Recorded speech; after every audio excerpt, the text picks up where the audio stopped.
everybody. Thank you for coming. For those of you who aren't in the room where we're doing the presentation, if you want to come in and sit down, it'll be great. I'd like to welcome you all here to the Fort Cable Fort Rodman Military Museum. A few of you I've seen before. We're happy to have Professor Swilling here today. Dr. Swilling is going to give us an inside view on the American Revolution, perhaps on the British side of the house. We were talking about one of our long-term volunteers, one of our long-term docents, Ron Cluard, and I wish he was still around because he'd be all happy because he played a Revolutionary War British officer during the bicentennial. So he's at Dr. Swilling's at the Naval War College down in Newport, Rhode Island. We're happy to have him here. Please give him all your attention. I think it's going to be a great presentation. Thank you so much.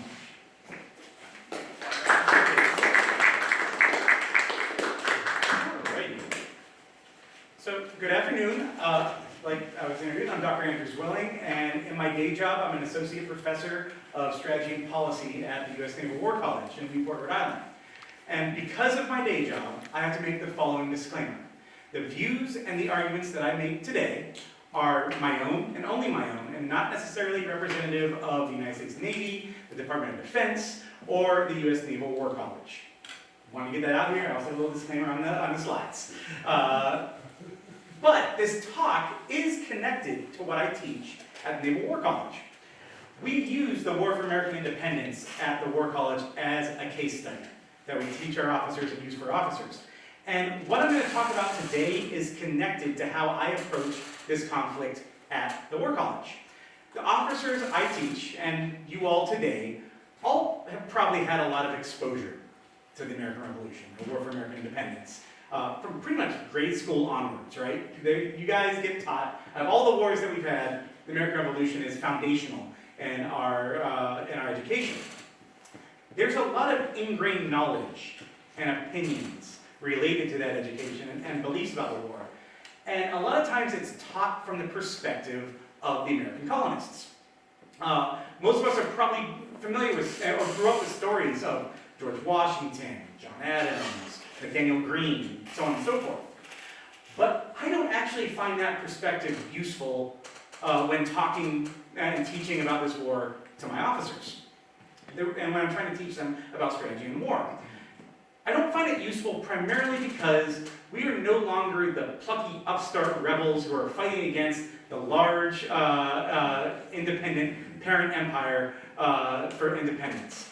We, right now, are more like the British.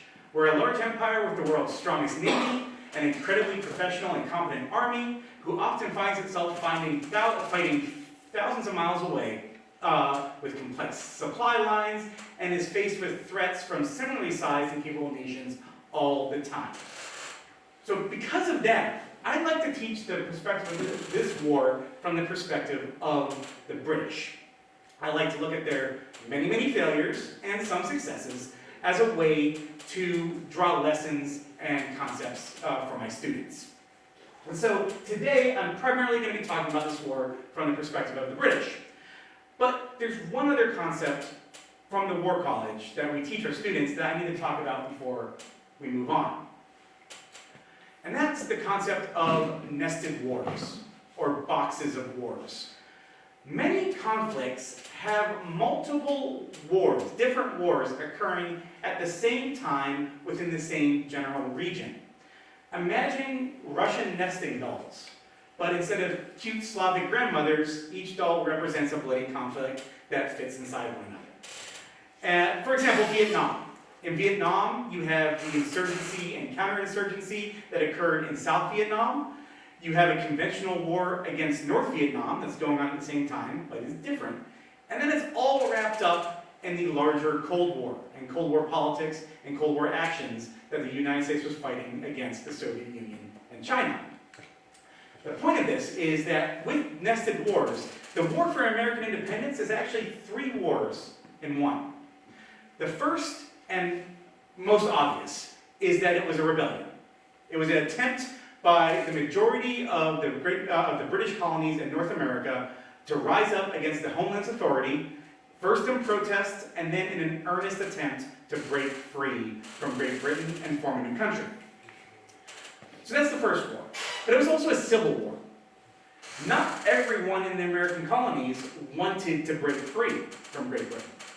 And there was a vicious fight between loyalists on one hand and patriots and rebels on the other, and a lot of those people who just wanted to be left alone, but were forced to take sides, sometimes multiple sides, as they tried to live their lives during the war. There are truly nasty stories of civil war, of this civil war that occurred, of neighbor on neighbor and town on town violence that occurred because of this fight. So the revolution, you have the Civil War. But finally, and most important for the talk that we have today, in 1778, the War for American Independence ballooned into a global war. It was an imperial war that directly involved not just only Great Britain and the American rebels, but France, Spain, and the Netherlands. And directly, those were the ones directly involved. Indirectly, there was a whole host of other nations involved in this conflict and entangled. The scope spread far beyond North America. It went to the Caribbean, to Central America, to the Mediterranean, the African coast, India, and last but certainly not least, the English Channel. So, we're approaching this lecture from the British perspective and with an understanding of nested wars and boxes of war, that these wars are nested in between each other. But why? Well, today we're going to be looking at the global war, and I'm going to be making an argument. I'm going to argue that while it's undisputed that the British lost the Revolution, and they lost the Civil War in the North American colonies. In fact, one of the biggest diasporas in North America occurred after the war, when tens of thousands of loyalists left the North American colonies for other British holdings, including Canada, the Caribbean, and England itself. So they lost the rebellion and they lost the Civil War. But I think that there's a good argument to be made that if they didn't necessarily win the global war, they didn't lose the global war. And, but unfortunately for the British, and fortunately for us, Americans, the reason why they didn't lose in the act of not losing the global war, they had to lose the rebellion and the Civil War. In other words, like the title of my lecture, they had to lose a win in order to save the fight. And to understand that, we have to understand why there was a global war in the first place. Why did France and Spain and the Netherlands choose to attack Great Britain while they were in the midst of trying to suppress the revolution? To understand that, we have to understand the War for American Independence in the context of the 18th century. Because the War for American Independence was just one of many wars in the 18th century. One of many wars that they fought in what historians call the long 18th century. It roughly takes place between 1688 and the Glorious Revolution, all the way up to 1815 and the end of the Napoleonic Wars. And during this time period, the English and the British after 1707 fought 6 major wars, 3 of which could be considered global wars, and over a dozen other smaller conflicts around the globe. And there was a couple things that didn't change. They had fought a lot of wars, and all of the time, it was within competition with the French. Alliances changed all the time. Generally speaking, though, the only constant with this entire long 18th century is that the French and the British were on opposite sides. And this competition between the French, especially on the imperial level, defined British foreign policy. They were always worried and wondering what the French were doing. The British and French fought so much during this conflict that it essentially becomes known as the Second 100 Years' War. The first one taking place, remember, stories of Agincourt and stuff like that. That's the first 100 Years' War. This is the second 100 Years' War. And so, in many ways, the American Revolution was familiar to the British. They've been fighting this before, and they're going to fight it after, and they're worried about the French. But and there were also other aspects of this war that was very different, new elements. of friction that were inserted into this conflict that were new for the British and made them weaker and more exposed. The first was the distance in this conflict. This was a revolt. The revolution was a revolt against British authority. This is not the first time the British had experienced a revolt against their authority. The problem was, the last time they successfully suppressed a revolt, it was close to home. It was in Scotland, and then before that it was in Ireland. They're used to suppressing revolts in Scotland and Ireland. What they're not used to is suppressing a revolt that's 3,000 nautical miles away. I can't emphasize enough how much of a factor that the distance played into the prosecution of all three levels of that conflict. The Revolution, the Civil War, and the Global War. It changes the strategic choices made by the British. Because it took roughly 4 to 6 weeks to make a single crossing, a one-way crossing. And that means that there was a significant time delay for any changes in orders, in strategic and operational orders, supplies, troop requisitions, so on and so on. Whatever you can think of, there's a time delay. And to make matters worse, with the American Revolution, this minimized in theater support. Previously, and we're going to talk about the 7 Years' War in a second, in previous wars in North America that the British fought, they had the support of their colonies. They had the support of their local colonies to give them supplies, housing for soldiers, so on and so forth. Well, the colonies are in revolt. And so now, not only do they have to fight with a 3,000 nautical mile long supply line, but they don't have any help, or they have very little help in the North American colonies themselves. Anything they want, they have to either requisition or steal themselves, or have it sent to them and brought to them from other areas of the empire. They were fighting in unfriendly territory. Even though it was territory owned by the British, because they were in revolt, they were fighting in unfriendly territory. And furthermore, because the Civil War is going on, even the loyalists that are there aren't necessarily going to be able to help them very much. Finally, they lacked European allies. European alliances with the British, and really with any major power, great power, alliances are key. Friends are key. And they're vital. They were vital for every single war that the British fought during this time period. It's an important aspect, actually, of what helped them win their conflicts with France. I'll talk about that in a second.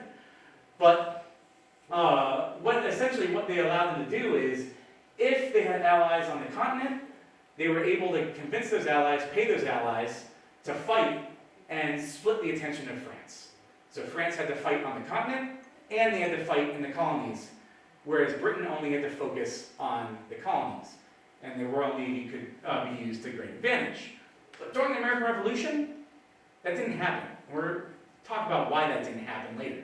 But during the American Revolution, there was no war going on in the continent, and so France was not divided in their attention. So, why did they find themselves in this predicament? Why did the British find themselves in this predicament? Well, the problem was that Great Britain was too successful in the 7 Years' War.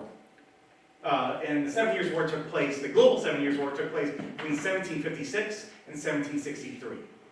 And their success, militarily and diplomatically, when they were negotiating the peace terms, led to a lot of hurt feelings and a lot of problems. Not just with their enemies. You know, France is always going to have hurt feelings. But with their allies, in addition. And it's those issues stemming from the 7 Years' War that led and set the stage for the American Revolution. As a result of the 7 Years' War, France was kicked out of North America. Completely booted out. Previously they were there, now they were not. And on the face, it was a good thing.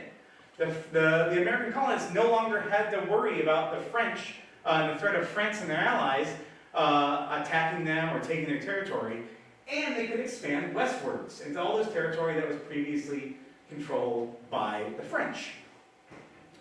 But those same two factors from a British imperial perspective, managing the empire, they were bad.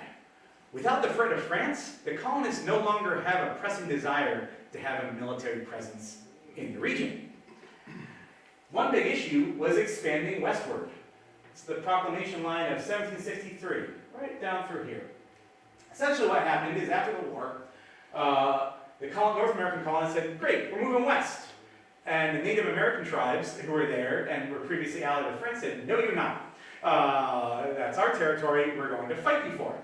And the British said, we don't want to pay for this defense. So instead of, because they were already in super debt, essentially, from the 7 Years' War.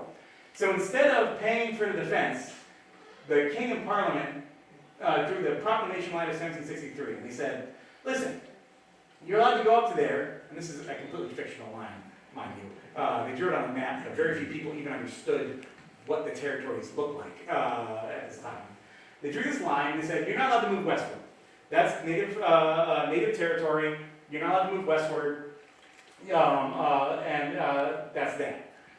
We'll put some forts on this territory, and you can't move past.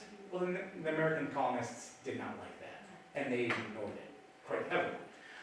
And it helped lead the economy of the American Revolution. If you are a colonist in this area of the colonies and territory, and you want to expand, and you're being told by the crown you can't, especially if you're Scots-Irish right around here, and you're being told you can't, that's going to make you mad. Another thing that made them mad was that the 7 Years' War was enormously expensive. And to recoup the cost, they decided, policymakers in London decided to introduce a bunch of new taxes and tariffs to help make the colonies pay for their own defense, help pay for the war, and pay for their own defense. As we well know, that's part of the stuff, and no taxation without representation. That is the common knowledge among people who went to school in the United States growing up. That helped lead to the revolution again. And I don't have to, we can go over some stuff in the Q&A, but I don't have to recap all those different issues that led into war. But what we're interested in today is this first one, the French. Because it was the French embarrassment, is the French getting kicked out of North America and their embarrassing performance in the 7 Years' War that led them to want to seek revenge during the American Revolution.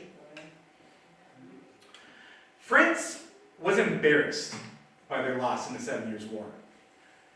Because not only had they lost territory, and they lost territory in North America, and they also lost territory elsewhere in the Caribbean, in India, and in the Mediterranean. But it wasn't just a territory. They lost prestige.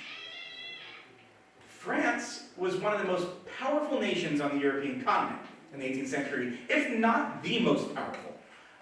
And that prestige, that national honor, was really important, not just for their own internal pride, but also for the influence it gave them in European negotiations, and in other alliances, and in other dealings with the other nations on the continent and elsewhere.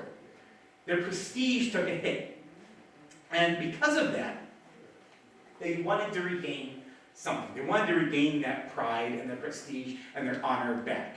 What better way to do that than to embarrass the British? And so when the American Revolution came about, 1775, and the fighting began, France saw this as an opportunity to embarrass the British. And to start with that, they started secretly sending funds and supplies and gunpowder and weapons. Pretty much anything you need to wage a rebellion, they secretly sent that to the colonists. This man here that you see here is Pierre Beaumarchais. He's best known for writing some famous plays like The Barber of Seville and The Marriage of Figaro. He's less well known for, what he did during the American Revolution, which was essentially run a spy company, a spy ring and supply ring. He created a shell company and used that shell company to funnel money and supplies given to him by the French and Spanish governments to the North American colonists. Beaumarchais was in charge of that illicit, under-the-table supplies that the French sent in 1775, 1776, and 1777. Powder, guns, supplies, hard currency. The American rebels and the Continental Congress desperately needed hard currency. They could write all the IOUs on paper as you want, but if you're trying to buy gunpowder and weapons and supplies from a third party, if you don't have hard currency, you're out of luck. And so France, at the beginning of the war in 1775, started supplying the American rebels, in part and primarily to embarrass the British. Now, that's all under the table.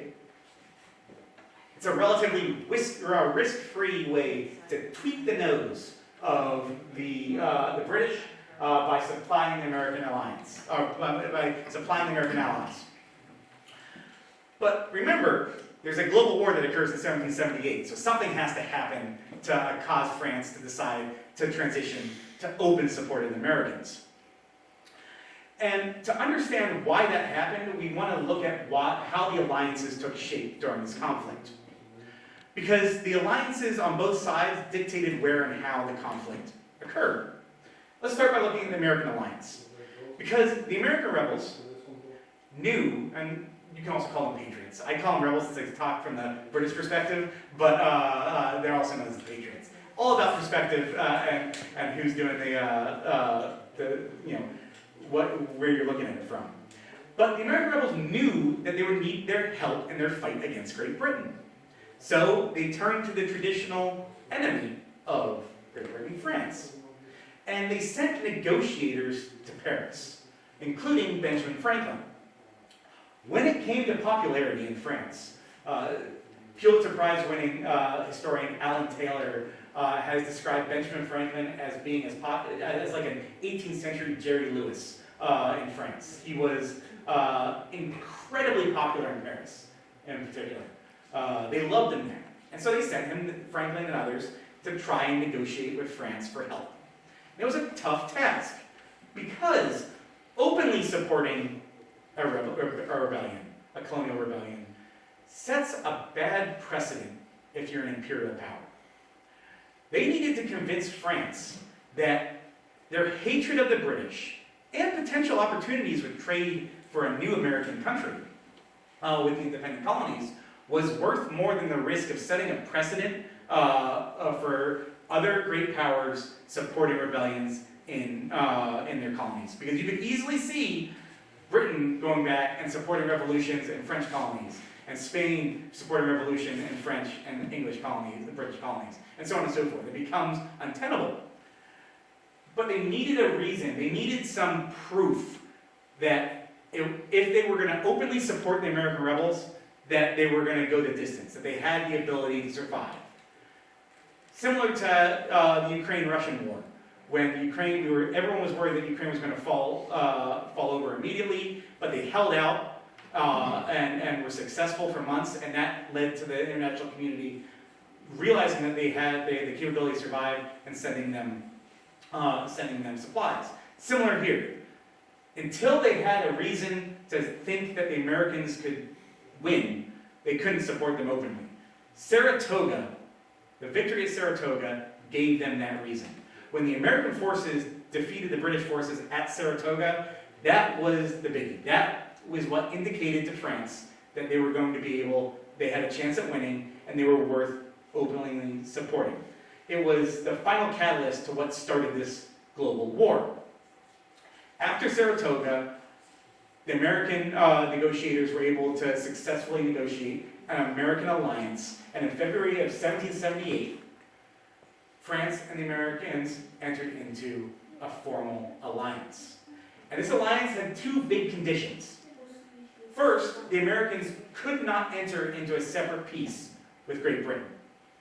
So when everyone ended up going to the war termination table and had peace talks, France insisted the Americans cannot negotiate a separate peace. They have to go alongside France. Now, they're not being altruistic in this. They intend to control a new American colony more than the British. But that was one of the deals. That was one of the rules. Second, France, in exchange for not negotiating a separate peace, France was going to stay in the war until America got their independence, their full independence. Once France entered into the war, other nations followed. In 1779, Spain declared war against Great Britain and entered into an alliance with France. In 1780, the Dutch Republic, who had tried to remain neutral, more on that later, also ended up fighting a war against Great Britain in 1780. And those were the allies, France, Spain, and the Dutch Republic. Those were the allies that were formally fighting against the British. But there was also indirect ways to fight against the British. The Royal Navy would stop ships because they knew that the American colonists were trading with other European nations for goods. And the Royal Navy would stop ships in the Channel and elsewhere and confiscate any goods that they thought were heading to North America that could be used in the war effort. And this ticked off a lot of countries, particularly Russia. And Russia ended up forming what was known as the League of Armed Neutrality in 1780. And what this meant was countries including Russia, the Netherlands, Russia, Denmark, Austria, Sweden, and Prussia all got together and say, listen, we're not going to get involved in your war, but if you take our ships, our merchant ships, and essentially confiscate the goods, we view that as illegal, and if you continue to do that, we will be forced to declare war on you. So essentially escalating, saying we want to stay out, but don't take our ships, otherwise we will all declare war against you, and Britain would be put in an even worse position. The League hindered the British efforts during the war. In fact, the Dutch Republic, the Dutch Republic was one of the biggest trading partners with the American rebels. They loved to sell stuff to the Americans. And one of the reasons why they ended up going to war with the British was because they came very close to joining the League of Armed Neutrality. And the British, instead of letting them join the League of Armed Neutrality and further hurting their strategic situation in North America, declared war on the Dutch and essentially forced their hand and declared war on them so they couldn't join the League of Armed Neutrality. It actually worked. But there's one other thing I want to point out about this alliance. The only nation that's allied with America is France. Spain and the Dutch Republic, but Spain refused to negotiate with the Americans. They actually viewed that as too dangerous of a precedent. They wanted to hurt the British. We'll talk about that in a second. But they didn't want to outwardly support the Americans because it was going to be too dangerous for their own imperial empire.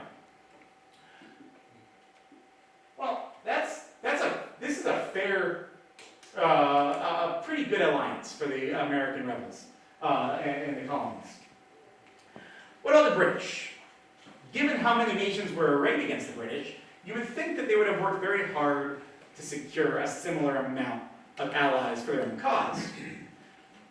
They tried, and the diplomats worked very, very hard, but really to no avail. Everyone they talked to was either focused more on elsewhere, like the Ottoman Empire, or they were mad about the 7 Years' War. The only people they were able to get was German mercenaries, the Hessians, from a handful of German states, like Hesse-Kassel and a couple others.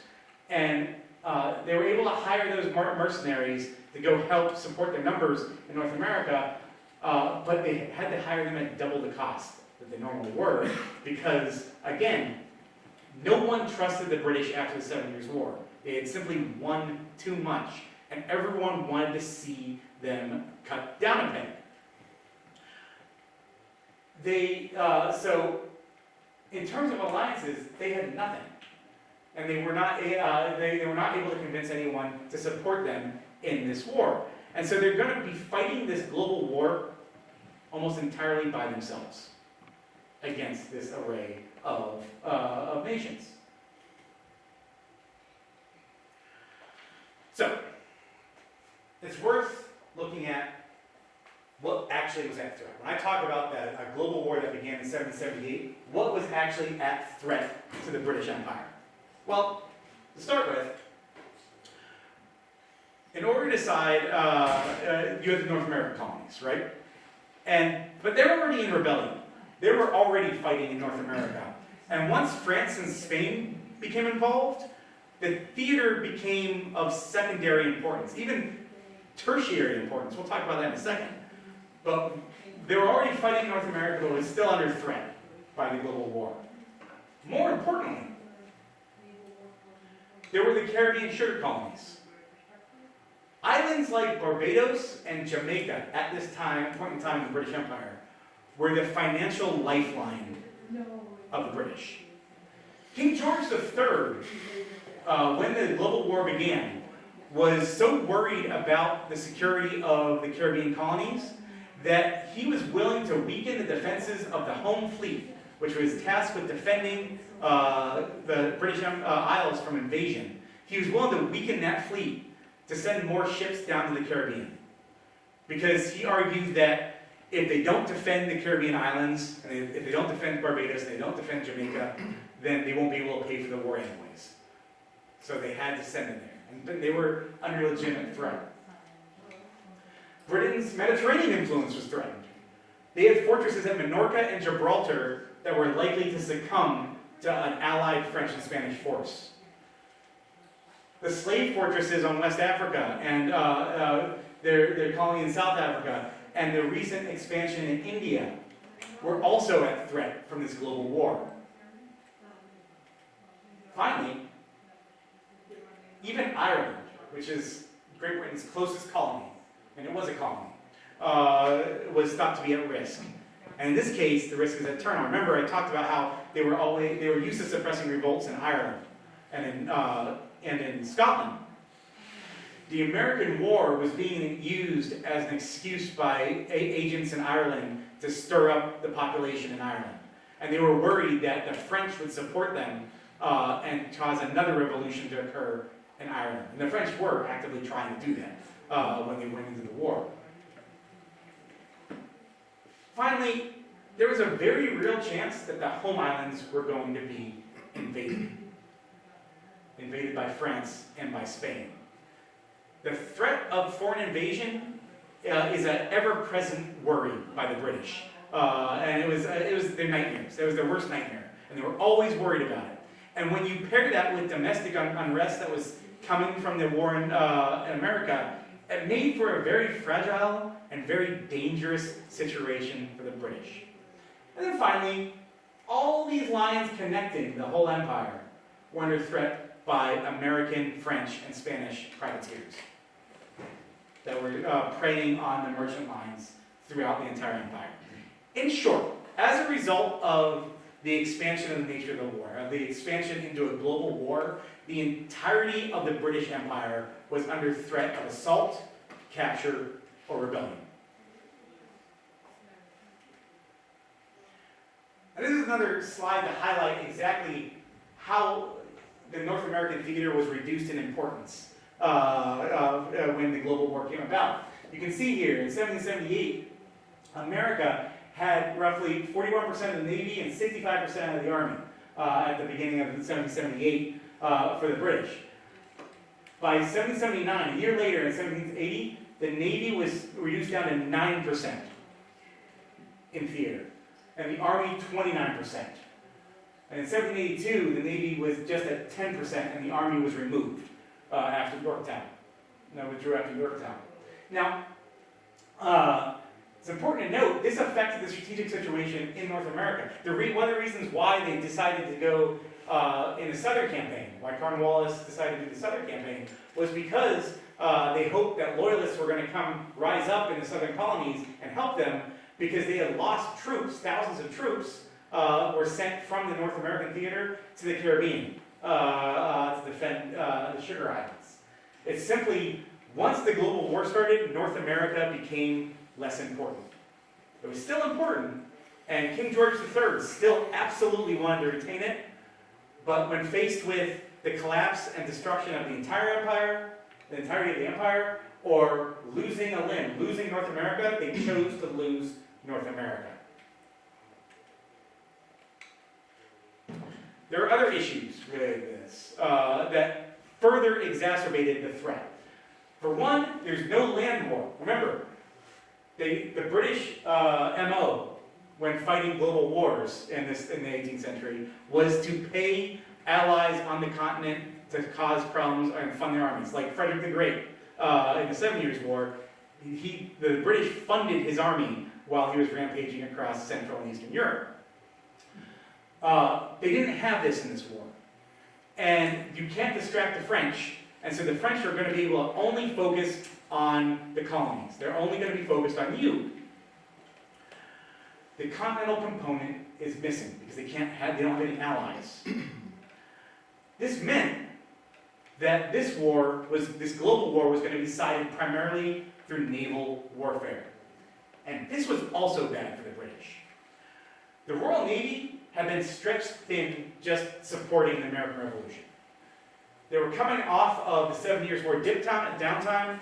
Anyone who's familiar with military history knows the Navy that you fight with during war and at the end of a war is almost undoubtedly shrunk by a significant percentage because ships are expensive, sailors are expensive, and if you don't need them right now, you scrap it or you put it in a mothball fleet and you hope another war doesn't occur before you can build it up again. So the Royal Navy at the beginning in 1775 was in a bad position already, and they were stretched thin. When the global war began, they were in an even worse position. When the French and the Spanish fleets combined in 1779, it meant that their joint navy outnumbered the Royal Navy by 44%.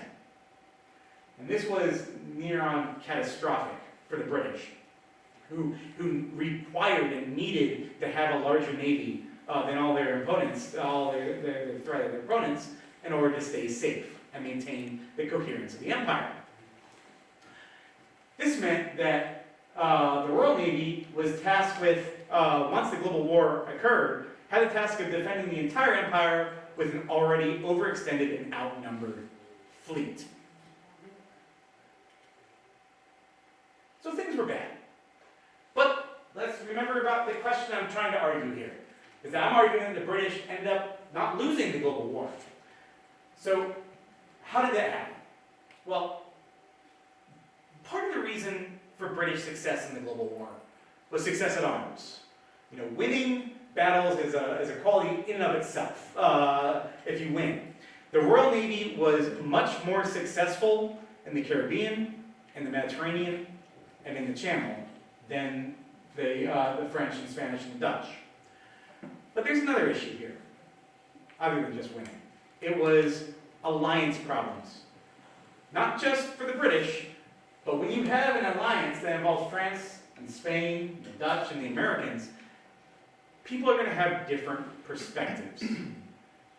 The alliance against Great Britain was formidable, but they didn't all have the same goal. So let's start with France. The Comte de Vergennes, which was France's Secretary of State for Foreign Affairs, he was the chief strategist for the war. And he wanted first and foremost to embarrass Great Britain. He wanted to rub their nose in it for the loss of their North American colonies. Secondary to that, he wanted to capture some of their colonies in the West Indies. What better way to rub their nose in your prestige than taking something like Jamaica, a vital colony for the British, and in this war, Vergennes thought that the French could do that. Through number one and number two, he wanted to restore French prestige and influence. Through assuring North American independence and through taking other colonies of the British, this would help regain French pride following the war. However, it's also important to note that there's a couple things he did not want to do. He did not want to invade Great Britain or become involved in another long war in any of the areas outside of the Caribbean and North America. He didn't want that. But the problem was, France's Navy was not big enough to challenge the Royal Navy on its own. For that, you needed an ally. Enter in Spain, and the Conde de Floridablanca. Floridablanca was essentially Vergennes' equivalent in Spain. He was the primary strategist. And he had specific goals of what Spain wanted. Spanish Navy, when the Spain's Navy combined with the French Navy, it allowed them to outnumber the Royal Navy. But it came at a cost. Because remember, Spain was not particularly concerned with allying or aiding the American colonies. They didn't really care. They thought it was a bad precedent. They helped, and they did send stuff up through the Mississippi, funny enough, all the way into the Ohio River Valley. But they weren't really particularly concerned with aiding the American colonists as an objective. Instead, they wanted to embarrass Great Britain, but they wanted to embarrass Great Britain in two different ways. It was at Spain's insistence that they would have a joint invasion of Great Britain. They wanted to invade Great Britain, and they made the Allies, especially the French, waste time, money, and resources in attempting to invade the British Isles. They also wanted to retake territory that the British had taken from them in previous wars. The most important one was Gibraltar. That big old rock thrusting right out into the entrance of the Mediterranean, which the British took earlier in the 18th century, about 70 years before, and had never given back. And it stuck like a thorn in the Spanish side, or a thorn in the Spanish pot. That doesn't really work. They did not like it. And as you know today, they still don't like it.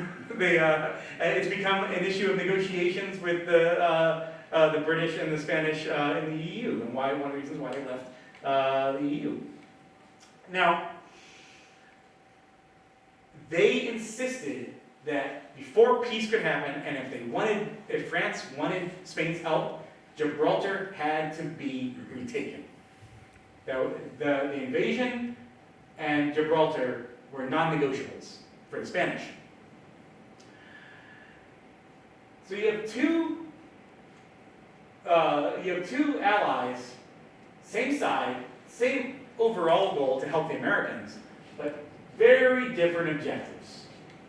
And those different objectives weaken their ability. So if they outnumber the Royal Navy by 44%, having to plan an invasion, and having to plan retaking Minorca and Gibraltar, and attacking the Caribbean, and helping the North American colonies. Oh, by the way, we also have to send a squadron over to India. All of that, if they're not focused, you're not able to concentrate your force. And so this hurt the alliance, and it hurt their ability to actually fight the British. Then you have the Dutch Republic. They really wanted to be neutral. And they were forced to join this war by Great Britain declaring war against them, and they, for the most part, just got their butt whooped the entire time. But it still added a third set of objectives for this alliance.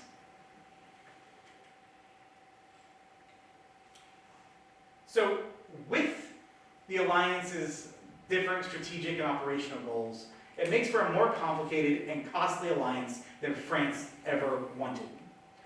And with those problems in mind, let's look at the global war results, the major victories of the American allies versus that of the British, to see how much that alliance actually got them. Well, you start off with Yorktown, 1782. This is the most important and decisive victory, at least from the American side, that this alliance had. They outmaneuvered the Royal Navy and were able to cut off Cornwallis' retreat. It ended British operations in North America. It is Washington's big victory that he needed to achieve his goals in North America, and it convinced the British to ultimately cede the rebellious colonies and give them their independence. But here's the thing. As important as Yorktown is for our nation's history, and for the ability of the rebels to form and receive independence from the British, it's by no means decisive for the global war. It only affects the North American theater.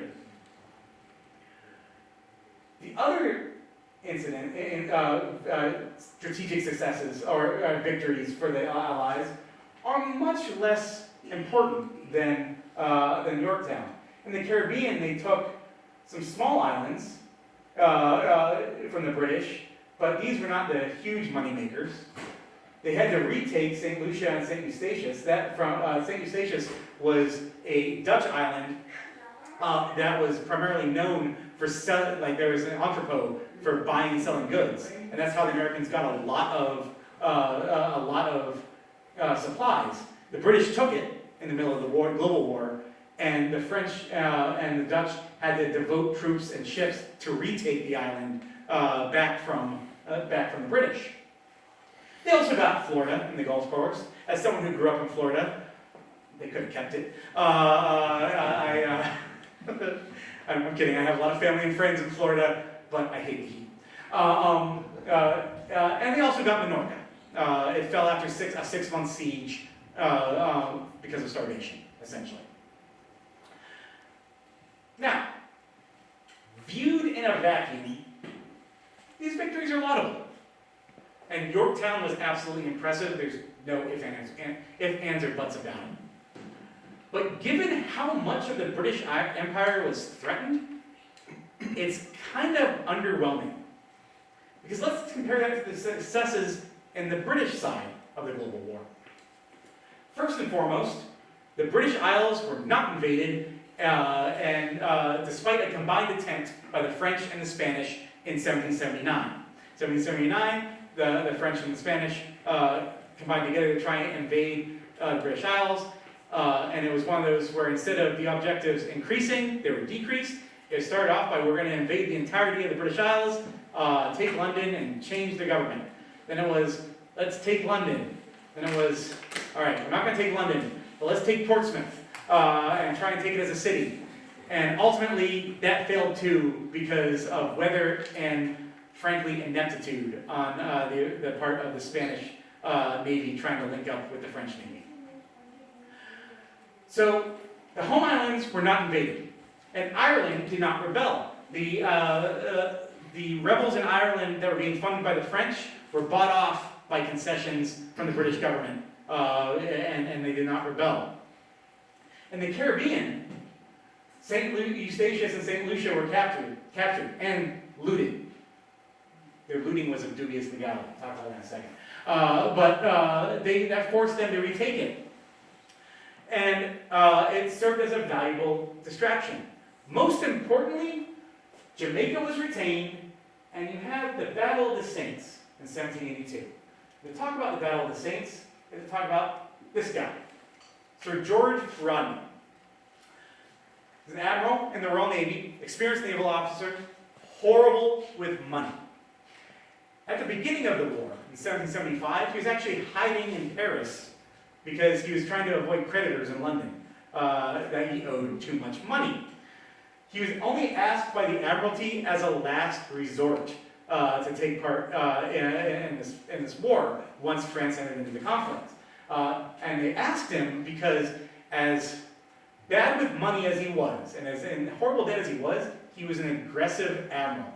He was an aggressive captain and leader who was willing to take the fight to the French and the Spanish. In 1780, he's sent to the Caribbean. Along the way, he's told to resupply Gibraltar. He goes to resupply Gibraltar. He encounters a Spanish force off the coast of Cape St. Vincent. That's a painting of this fight here. And he fought them in what became known as the Moonlight Battle.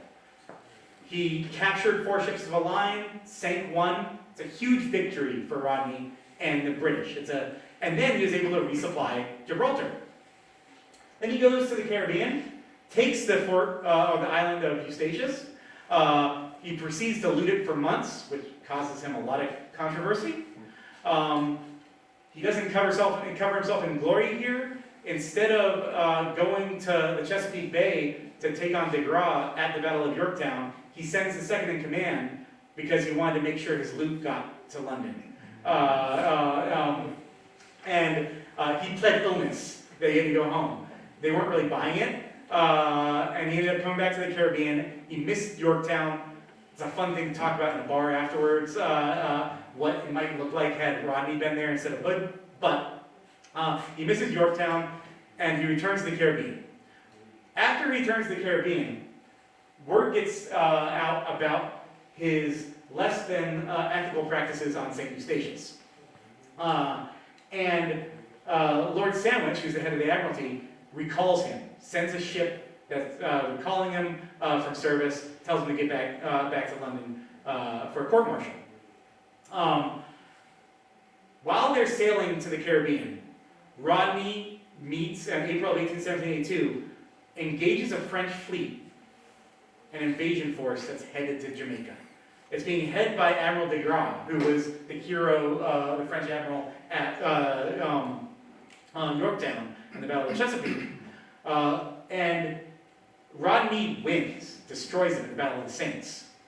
It costs the French 7 ships of the line, 6,000 French sailors are lost, and Admiral de Grasse was captured during this fight. The Battle of the Saints, even more than the Moonlight Battle, was huge for the British. It saved Jamaica and put a huge black eye to the French and the French capabilities and their fleet. So by the time the guy gets there to recall, he's won the battle and they can't rescind it, and so he goes back and he's treated as a hero. And then he's later sued into oblivion, but that's another story for another time. Going back real quick, in India, the British actually captured Dutch outposts, and the French were stopped from taking over the holdings of the East India Company in India. And so the British actually did pretty well in India, in addition to Jamaica. But then there's Gibraltar, and there's success in the British Mediterranean. Gibraltar was placed under siege by the French and the British for over 3 years and 7 months of continuous siege. And against all odds, the fortress never fell. The Royal Navy was able to send supplies past the blockade 3 times during those 3 years. Just 3 times during those 3 years and 7 months. And the French and Spanish were never able to successfully take the fortress, despite trying multiple times from land and from sea. In September of 1782, they tried one more time. It was a massive combined joint assault force between the French and the Spanish to break the siege, and they specially designed floating batteries, on 10 of them, to fire on Gibraltar, and they were built for their attack. And they were specially designed for this assault, and they utterly failed. Turns out, when you build a floating battery with a wooden roof, and you have a ton of artillery pieces, cannons inside there, with a lot of powder, and the defenders of Gibraltar can see that, they heated up shot and shot it into the ships, and caught them fire, and in some cases exploded them. And most of the people died on the ships because, again, it's covered and armored, and you couldn't get out. It was a disaster. It was an unmitigated disaster for the French and the Spanish. I use this with my students to talk about technology and war. There was a carriage designed by an officer in Gibraltar during the siege to have plunging fire down the sharp cliffs, so their cannons could have a better effect in the fight. So, when you compare the 2 victories, while the Americans and their allies were much better in North America, everywhere else in the global war, they failed, largely. Whereas Britain largely were successful in a lot of places on the global war. And they didn't lose what was threatened. The end result was, and what I argue, is that the different strategic goals hurt the Allies' effectiveness. They all had different objectives, and they all had, instead of working together and having a unified focus, they were spread out and spread thin. And so, in the process of doing that, they failed in most spots. But there's one other bit I want to talk about before we end this lecture, very quickly. And that's war termination. Because there's the alliance effectiveness, there's military success, but there's also the peace process, which took place in Paris in 1783. And going into the peace, France was stressed. They were flirting with financial disaster. Gibraltar, like I said, was a failure. But Spain still wanted to continue to fight. Remember, their primary objective was to take Gibraltar back from the British. So Spain was still mad, even though they were also spent. France was also worried that America, now that they had their big victory, was going to try and cut a separate deal with the British. So in this peace process, they demanded that the Americans have a joint treaty, a joint peace with France. And the Continental Congress even ordered their negotiators in Paris to do that. The Continental Congress said, yes, you have to do that. There are two reasons that France is insisting on this. They want to make sure that Great Britain doesn't get a better deal than them. And both France and Spain wanted to make sure that America's peace was going to be better and subordinate to their own interests. So, in other words, they didn't want the Americans to get too big too quickly. Fortunately for us, the American negotiators ignored the Continental Congress and actually negotiated and brokered a separate peace with the British negotiators on very, very good terms. Essentially, the British negotiators wanted to ensure that if they weren't able to hold on to their colonies, they were at least going to benefit from good trade relations with them after the fact. They also understood that by giving good terms to the Americans, they were sticking a thumb in the eye of France, Spain, and the Netherlands. There was a way to pit the alliances against each other at the peace table. And with the American problem out of the way, British negotiations with the French and Spanish were much harsher than they otherwise would have been.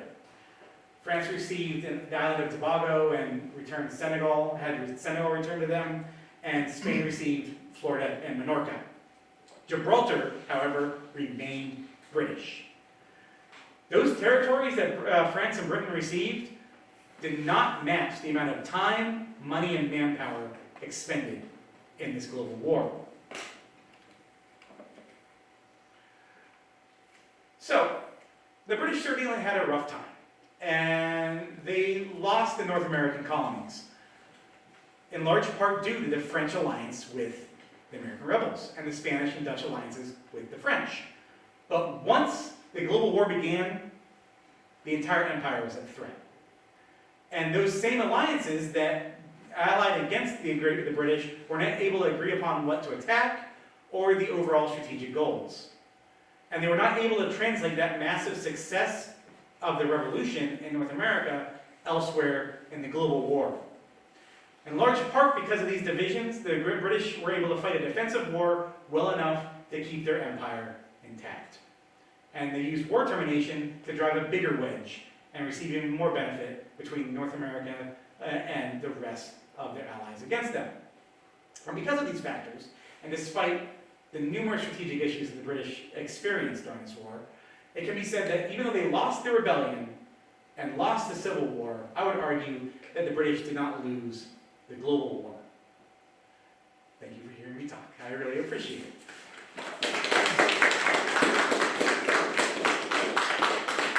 Happy to take questions. I am going to point out this is a painting. I can't remember the name of the guy who painted this, but we should go to Wikipedia and find out. It's a painting of the peace process. These are the American negotiators. The British negotiators refused to sit for the painting, and so it was never finished. They were willing to negotiate a separate peace, but they were not willing to have the picture painted. Happy to take any questions you guys might have. Okay, so England had East and West Florida. Oh, sorry. Thanks, Don. So England had East and West Florida during the period of the Revolution. Now, why weren't they in revolt? I mean, were still the taxes from England applied to Florida? Or So they weren't in revolt in the most part because A, they had only had it for a short amount of time, and B, there was very little there. You had St. Augustine, and you had some settlements in North Florida, and the Keys, and in Pensacola, but they weren't really. There's also an issue with that they have with the Spanish in the southern colony of Georgia, where they were slaves would escape across the Florida-Georgia line. But in large part, there wasn't enough there. They weren't in revolt, but they didn't fight. There just wasn't enough there. There wasn't a colonial presence there like there was in Georgia, South Carolina, or any of the other southern colonies.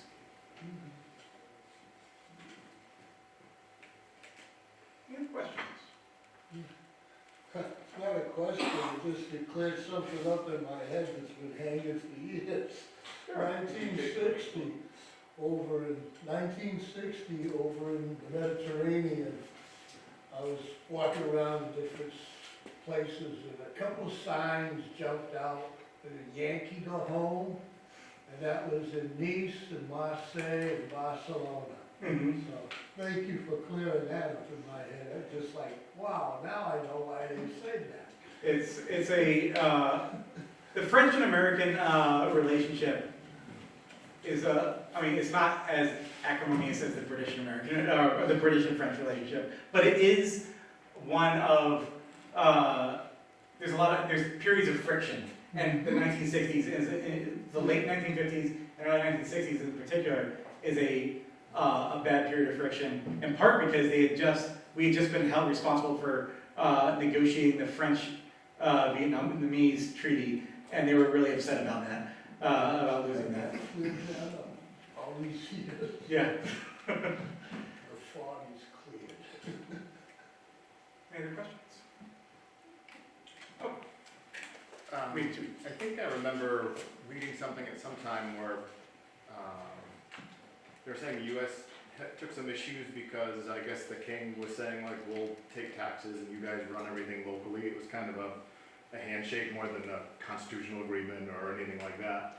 And then the rebels, I guess he said something, he put it in writing, like, well, something happened. And he's like, well, I'll let you win this one, but I'm responsible now for running, like, the decisions at the local levels. And I guess that was a new thing for colonies. Have you heard anything like that, or did that contribute? So, you're talking about pre-American Revolution? Yes. It is very complicated, and you guys have already sat and heard me talk for a long.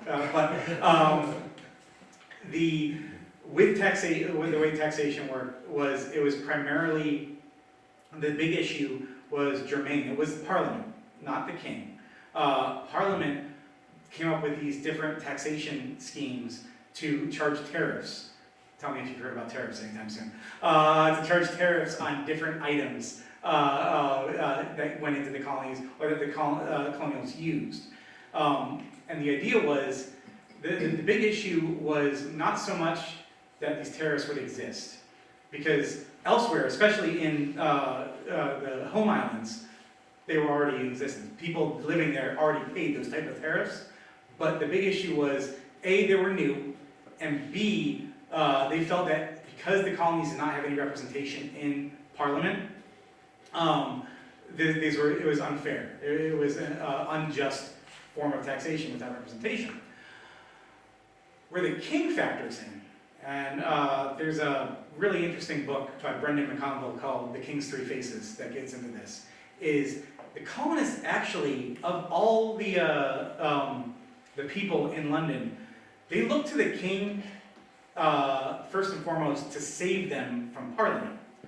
They hoped until the very end, until 1775 when shots started flying, they had hoped that the king was going to stop what they viewed as a rogue parliament and a parliamentary overreach, and better take care of his subjects.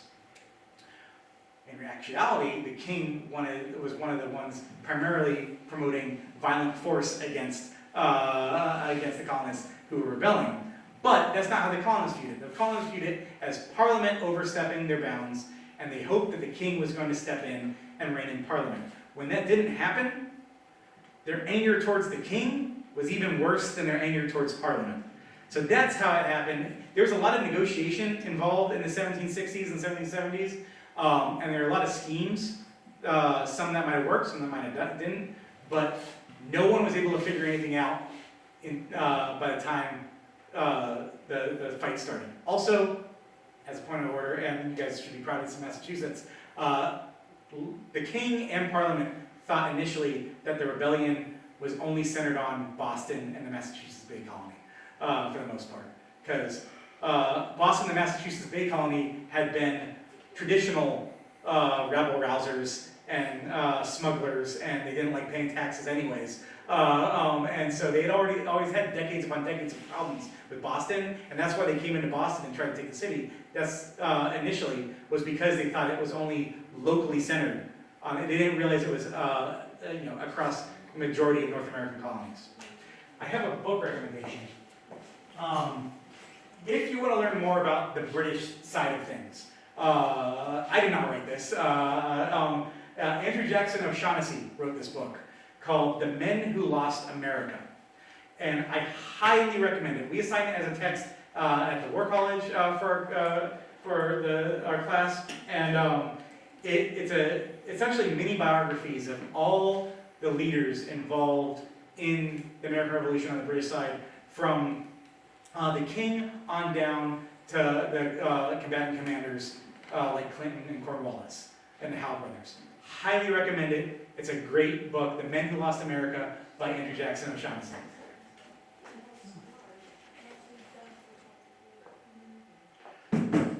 Okay, anything else? You have a question? Sure. How do you think, things would have ended, differently if it took place today with, alliances and, I guess, the, Colonists Rebellion, considering, the history taking place after that? If this was a conflict that happened today, how do you think things would have been, different? So, that's a great question. It's something that I encourage my students to think about, because we have to think about rebellions today. The one constant that I would point out is anytime there's a rebellion somewhere, and largely speaking it's successful, you need outside support, you need outside help. The thing that defines the Cold War is both sides essentially fighting proxy wars by supporting different sides in internal conflicts across the globe that in large part resulted because of decolonization. That's neither here nor there. But you need outside support. So if this were to occur today, if say we were still British citizens and we wanted to revolt today, we would need a France or someone else to help us today. You need that outside support and outside legitimacy. One of the things I didn't talk about in my lecture that was so important for the American patriots is that it wasn't just that France offered money, supplies, troops, and waged war, but by declaring an alliance with the American rebels and saying that we are fighting with you until you achieve independence, they gave the American movement legitimacy, international legitimacy, which is key if you want to sustain if you want to be a legitimate country in the international order. You have to be recognized. If people don't recognize you, it doesn't really matter. They won't trade with you, and the British could just come back in. Giving them legitimacy, giving the movement legitimacy and everything else was key for them to succeed. Similarly, if you're a rebel movement today, you have to have that type of legitimacy from one side or the other to have a chance of being successful. Good question. All good questions. Okay. Well, thank you guys so much. Thank you for coming on a rainy Sunday afternoon.